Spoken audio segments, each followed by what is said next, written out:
జిల్లా ఇరుసుమండలో బ్లౌడ్ తగ్గట్లేదు. మంటలు అదుపు చేసేందుకు ఓఎన్జీసీ బృందం శ్రమిస్తోంది.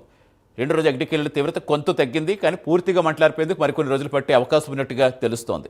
మంటల తీవ్రత తగ్గినా ఇంకా 10 నుంచి 15 మీటర్లకు పైగా ఎగిసిపడుతూనే ఉన్నాయి. బావిలో గ్యాస్ పీడన స్థాయి క్రమంగా తగ్గుతుండటంతో ఓఎన్జీసీ చర్యలు ముమ్మరం చేస్తుంది. క్షేత్రస్థాయిలో సీఎంటీ, ఆర్సీఎంటీ సభ్యులు పనులు మొదలుపెట్టినట్టుగా ఓఎన్జీసీ డైరెక్టర్ విక్రమ్ సక్సేనా తెలిపారు. అగ్నికేళ్లు వ్యాప్తి చెందకుండా, వేడిగల్లు విస్తరించకుండా ప్రత్యేక మోటార్లు పెట్టి నీటిని వెజ్జలుతున్నట్టుగా చెప్పారు. ఏకదాటిగా నీటిని పంపింగ్ చేయడంతో బావి సమీప ప్రాంతంలో వేడి తగ్గిందని, పూర్తి స్థాయిలో అదుపు చేసేందుకు మరో వారం పట్టే అవకాశం ఉన్నట్టుగా కూడా తెలుపుతున్నారు.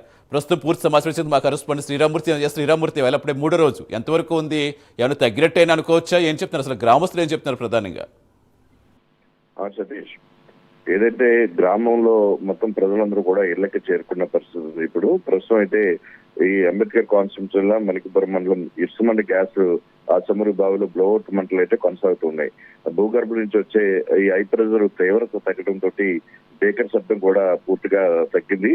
ఒక సౌండ్ చాలా తక్కువగా వస్తుంది. అయితే వెల్ క్యాపింగ్ చేసేందుకు అవసరం అయితే అమెరికా నుంచి సముద్ర సంస్థల సంబంధించిన నిపుణులు కూడా తీసుకురావచ్చేందుకు ఓఎన్జీసీ ప్రయత్నాలు చేస్తుంది. ఈ విషయాన్ని ఓఎన్జీసీ డైరెక్టర్ విక్రమ్ సక్సేనా కూడా వెల్లడించారు. ప్రస్తుతం ఆయిల్, గ్యాస్ నిక్షేపాలు ఈ మోరీ పై బావిగా పిలిచే ఈ బ్లోవర్ సంభవిస్తున్న బావిలో ఎంత మేరకు ఉన్నాయనేది ఇంకా అంచనాకి రాలేదని, అవి ఒకవేళ ఈ సహాయక చర్యలు చేపట్టేటప్పుడు అవి కనుక మళ్ళీ గ్యాస్ నిక్షేపాలు కనుక పెద్ద ఎత్తున కిక్ కొట్టినట్టు కనుక వచ్చినట్లయితే మళ్ళీ సహాయక చర్యలకు ఇబ్బంది కలుగుతుందని కూడా ఆయన అభిప్రాయపడ్డారు. అందువల్ల వాటర్ అంబ్రెల్లా ద్వారా మొత్తం పరిసర ప్రాంతాలని అక్కడ చల్లదానం చేస్తూ లోపలికెళ్ళి అసలు పరిస్థితి ఎట్లా ఉంది, వెల్ క్యాపింగ్ ఎలా చేయాలి, ఈ చెక్లను ఎలా తొలగించాలి, ఎక్కడి నుంచి గ్యాస్ లీక్ అవుతుంది, ఆ లీక్ అవుతున్న ప్రాంతంలో బ్లోఅవుట్ ప్రివెంటర్ అంటే ఈ బావి పైన ఉండే మూత పరిస్థితి ఎట్లా ఉంది, ఆ దాన్ని ప్లేస్ లో దెబ్బతిని ఉంటే ఇప్పుడు ఏ విధంగా దాన్ని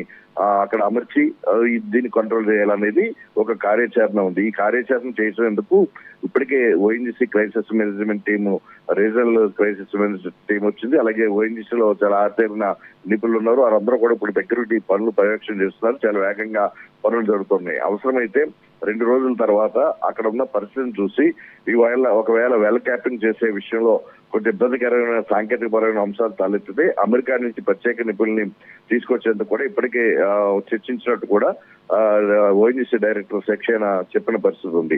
అయితే ప్రస్తుతం సైట్ ఎదురు భాగం నుంచి కాకుండా ముఖద్వారం నుంచి కాకుండా వెనక వైపు నుంచి కూడా ఒక రహదారిని ఏర్పాటు చేశారు. వెనక వైపు నుంచి కూడా వాటర్ పంపింగ్ ఇప్పుడు మొదలు పెడతారు. ప్రస్తుతం 2 భారీ పంపులతో రాత్రి నుంచి కూడా ఒక వాటర్ అంబ్రెల్లా కొనసాగుతుంది. దీనివల్ల ఒక ప్రత్యేకమైన దుస్తులు అంటే వీటిని తట్టుకునే దుస్తులు వేసుకుని ఓఎన్జీసీ నిపుణులు లోపలికి వెళ్తారు. ఆ వాటర్ అంబ్రెల్లా అంటే పైనుంచి వాటర్ వెళ్తుంటే కింద నుంచి వెళ్ళి అక్కడికి ఆ బావి మూత ఏదైతే లీక్ అవుతున్న ప్రాంతంలో పరిస్థితిని నిశ్చితంగా పరిశీలించిన తర్వాత అప్పుడు బయటకు వచ్చి ఒక కార్యాచరణ సిద్ధం చేసుకుంటారు.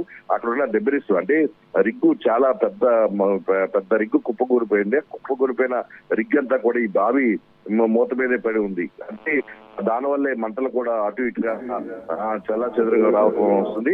దాన్ని స్ట్రైట్ మంట వచ్చే వరకు కూడా ఆ డెబ్రిస్ ని రిమూవ్ చేస్తే తప్ప ఆ స్ట్రైట్ మంట రాదు. స్ట్రైట్ మంట వచ్చినప్పుడు మాత్రమే దాని వెల్ క్యాపింగ్ కి సన్నాహాలు చేస్తారు. ఇవన్నీ జరగడానికి ఒక వారం రోజులు పడుతుంది. వారం రోజుల్లో అంటే నుంచి 7 రోజుల నుంచి 10 రోజుల్లో పూర్తి స్థాయిలో అదుపులోకి తీసుకొస్తాం, వెల్ క్యాపింగ్ చేస్తామని చెప్పి కూడా ఓఎన్జీసీ డైరెక్టర్ సక్సేనా చెప్పిన పరిస్థితి. అయితే ఇప్పటికే అధికారులందరూ కూడా మొత్తం పూర్తి స్థాయిలో పర్యవేక్షణ చేస్తున్నారు. ముంబై నుంచి వచ్చిన టీం ప్రత్యేకించి ఈ పనిలో నిమగ్నమై ఉంది.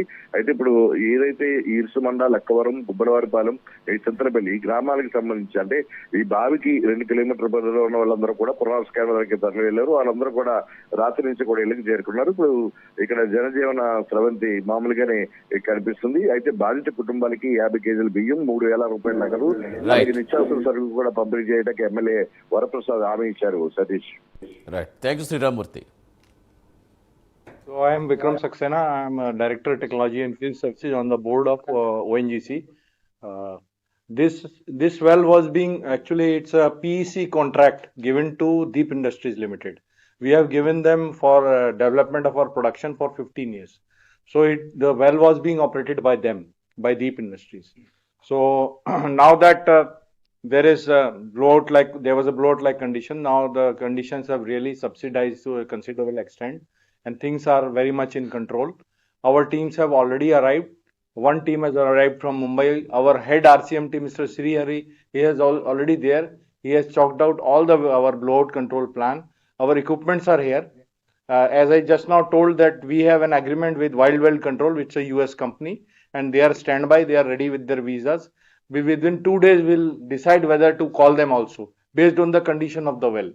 So the condition at present are very well are under control and safe. So we are hopeful that minimum within 1 week we will be able to control it. So I am Vikram Saxena. I am a Director Technology and Field Services on the board of ONGC. This well was being actually it's a PEC contract given to Deep Industries Limited.